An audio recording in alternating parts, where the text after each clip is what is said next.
everyone, and thank you very much for tuning in. I, of course, am Rotype, and I'm back with Mouse Gunner in our Factorio tutorial series. Hello there. And in the last episode, we got our power system set up. As you can see here, we've got a decent amount of electric mining drills here producing coal to fuel the electric power generation. I think the next thing we want to do is start producing some more useful materials, most notably iron, because that's the one we're going to need the most coming up. Of course, everything has run out of power in the intervening, or fuel in the intervening moments. I forget, when you walk over an item, is it shift to pick it up? It is F. Oh, F, that's right. Okay, forgot. So right now what I'm doing is just walking over the coal that's on the belt, and I'm able to pick it up by doing that, by holding an F while I walk. Yes, F, known as the pickup key, or in the common terminology, hoovering. You'll see sometimes people just running along belts of materials, just vacuuming up everything. All right, so what I'm trying to do is I'm trying to get another electric mining drill. And to do that, we need iron plates, which I don't know if there's any left now, but oh, there's actually a habit of half picking. Oh, well, I'm not being so kind. It's a common multiplayer, etiquette is to only take half of a stack, so you leave some for somebody else. All right, so you're going to work on iron. I'm going to do at least one for copper so we can get that up and running. I suppose I should talk a little bit about the toolbar. We didn't really talk about that last episode. So you'll see these, obviously this toolbar on the bottom, and these are all mapped to number keys. The 1, 2, 3, 4, and 5 is this first section here. And then the shift 1 through 5 is this second section. And if you're looking at mine here, you'll notice that I have a couple of these with a blue tint behind them. And to get that blue tint, I've just middle mouse clicked. You can see I'm doing it now with these furnaces in the end column here. And what that does is that reserves that space for that particular material that was there when you did the middle mouse click. So for example, I middle mouse clicked these furnaces into this space, and I can still move them wherever I want. You can see I just put them into my inventory proper. But if I got some new furnaces, they would go into that space, and nothing else can go into that space. You see, I can try and put copper there, and it complains. There's only stone furnace can go into that spot. So this is a really nice thing to organize your inventory. And this way I always have kind of a setup that is my default setup. And I know without even looking or paying attention, I can just push the 1 key for transport belt, or the 3 key will get me these electric poles that I'm now working with to bring power down to where we need it. Just a nice thing to have. I'm not sure if it's adequately documented anywhere, but it's a good thing to know.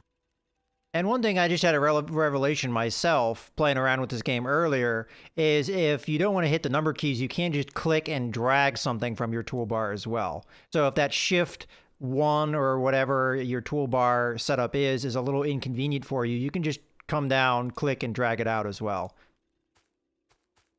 I don't know how you feel about that. Some people feel probably that key bindings are the better way to go, but I guess... Yeah, I mean, whatever's comfortable. I think I feel like a good user interface design requires fewer clicks to do a certain thing. That said, I guess a key push is sort of a click anyway, but whatever's most convenient. Well, see, my brain hurts sometimes with the shift number thing. I also have a habit, and you guys will probably see me doing this, of hitting the E key to try and rotate because I'm used to playing RimWorld, and the rotation keys for that are Q and E, not R, which is what it is in this game. So if you see me inexplicably open my inventory when I'm trying to play something down, that's because I'm trying to rotate something. Yeah, there are a few keybinds that are slightly different. I've been playing this game for so long that I'm just used to them, but they're a little different. I think most notably, if you have something in your hand and you push Q, it goes away, gives you back your normal mouse pointer. That one's probably the most new to people who haven't played this game. Yeah, I almost did it again. I was just about to hit the E key to rotate. All right, we'll So at put. this point, I think it's probably a good time to plan out where we want to start running these raw materials. So I've opened the map view here, and you can see both Mouse and I have kind of worked on our respective materials, and we have these yellow, which is the color of transport belt in the map view. We have these yellow lines coming out, and we know that that's going to be filled with the materials. And there's kind of this accepted ideal layout of sorts for running a factory. And obviously, there are many variations, and you don't have to use it at all. This general theory called the main bus theory, which is that you will basically run materials kind of. I'll draw a little example here. In this is what's called the bus, this kind of section, and you might have little spaces for poles or just splitting or anything else, but you'll have this section of material all running, in this case horizontally, down this way. And then as you need them to make other materials or whatever you need them for, you'll peel off whatever you need. So I ran out of transport belt for my example, but you can imagine if I need something off of this lane, I'll just then turn it down. And we don't have the technology for this yet, but you'll turn down a certain portion of it and leave the rest of it going down. And then this becomes a branch off of the bus. And then down here, you build all of your stuff, whatever you need to do with that material. I've kind of taken this a little bit, I suppose, a step further in my personal games. And I've done that with the raw material as well. You'll see most people do this with these copper plates that we're making here and the iron plates and several other of these kind of produced materials.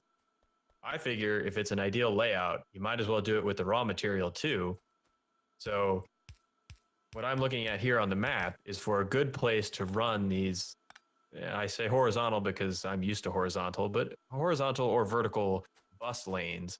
And of course, you also need space either above or below to build all of your, manufacturing actual part of the factory.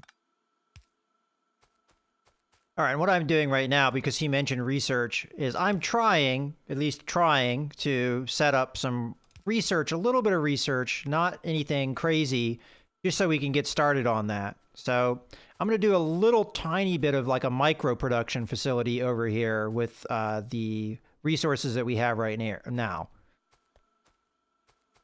Are you making spaghetti? Yeah, pretty much. So contrary to what I just spent, 3 minutes talking about, not to say that it's wrong, but it's just another way of doing things. You can kind of just run belts all over the place to get what you need where, and it ends up looking like spaghetti.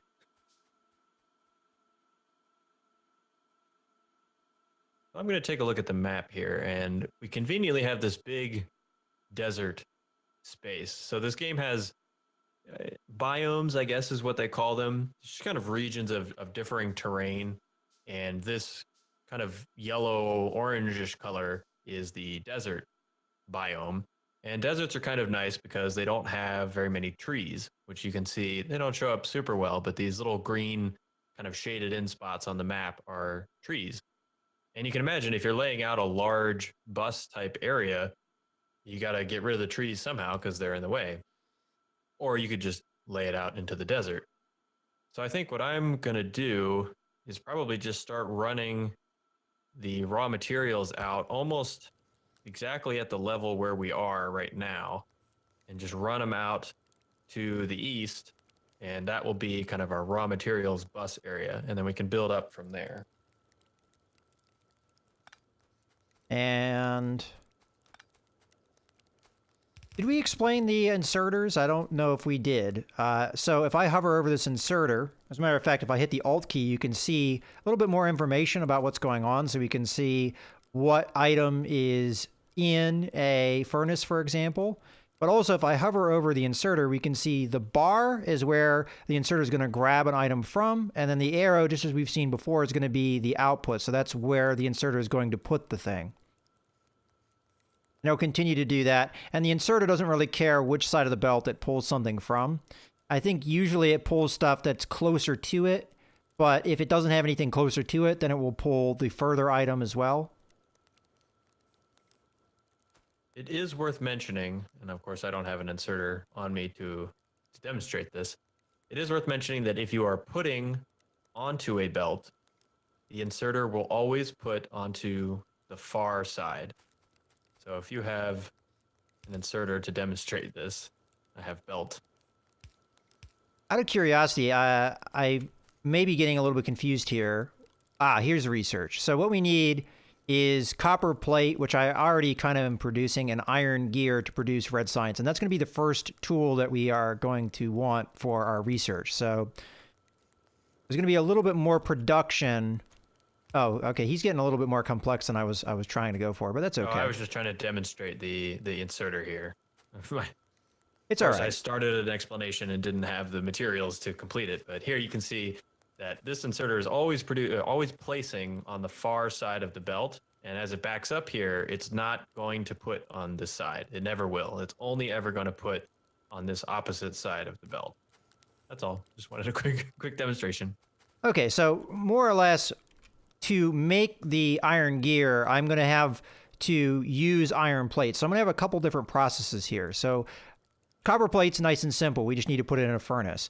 Iron gear is a little bit more complex. So I'm going to start off with a means to grab this iron ore. So that's just going to be this inserter here. I'm going to have to hook it up to power. So for now, this is not particularly pretty, but I'm going to put it right in there. And there we go. And then I'm going to need a furnace to turn that into an iron plate. And then I'm going to need a new production facility. But do we not have that unlocked yet? We don't have the assembling machines. Okay, well, I'll do that in my first. pocket until we can. So that's fine. But at least I have the means to make it in a second. So go ahead and plop that sucker down. So this is going to need power, so I'm already hooking it up there. And all I need to do is then grab the copper that we're producing, and I'm just going to, as I said, I'm going to have to do this in my pocket. So I'm going to put that down. And then just make a bunch of iron gears, and then we're going to stick that in here. So first, put this in. And this is where you can really get a sense of it's better to do things in machines. Oh, first I have to select that. Oh, you already did a little bit of production. Okay. Yeah, so I forget. Where do I put the things that I need? So when I open this up, where do I... The science lab? Yeah, the science lab. I'm not sure if I remember how to do this. So can you walk it through? Sure, yeah. So eventually this will be automated, but for now, the science lab needs, pretty much in any machine, which science lab is the only machine that we really have, but in assembling machines, once we unlock them, this top row with all of these colorful little beakers is the required ingredients. These are the things it needs. And then there's a black bar right now, this big long bar, and then an empty space on the right. And that is the output product, this empty space. Science labs are a little bit different because they can consume things individually. You don't need all of them to produce the end result.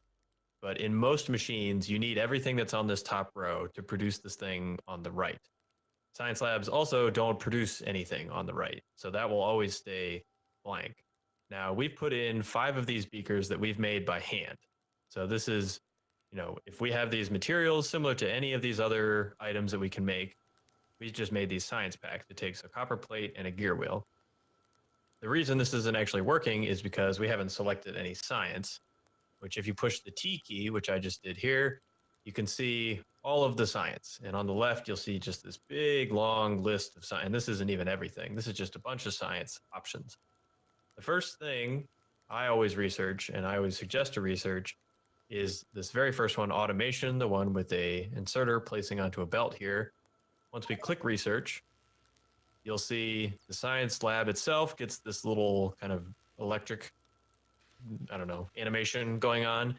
That means it's working. And then if we open it up here, you'll see the right item here that was blank is now the picture for automation. It's not actually producing any items, but it's researching towards automation. And you can see the science packs here. There are 3 in it right now, and they are slowly being diminished as it completes the research. All right, I think what I was getting confused with is I forgot that you make the red science in your pocket to fuel the research. So we'll go ahead and put that in there. See, what I forgot is you were, once we get this research unlocked, we'll have the, well, is it this research or the next one where you get the factories? It is this one.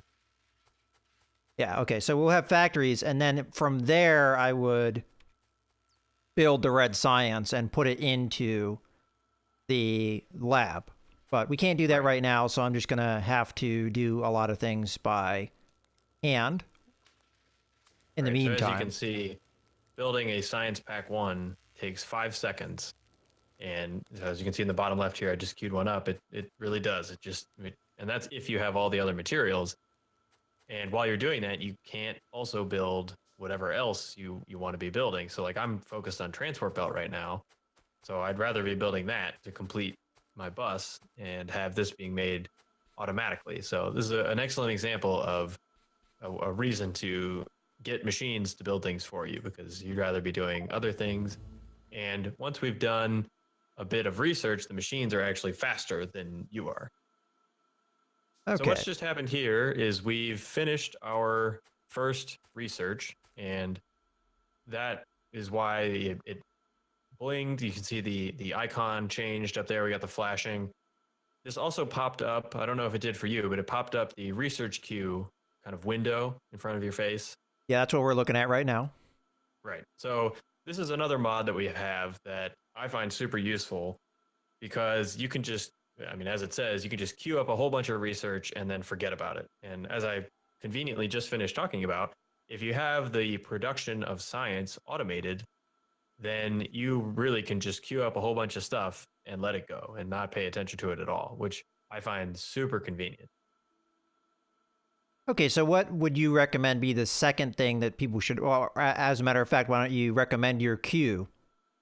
Right. So the only not convenient thing about this mod is that it has the pictures, but it doesn't actually have, well, it has the names once you click on them, but it doesn't actually have the description. Like if you push T and look at it, you can see I can push on any of these and it'll tell me, what do I get for that research?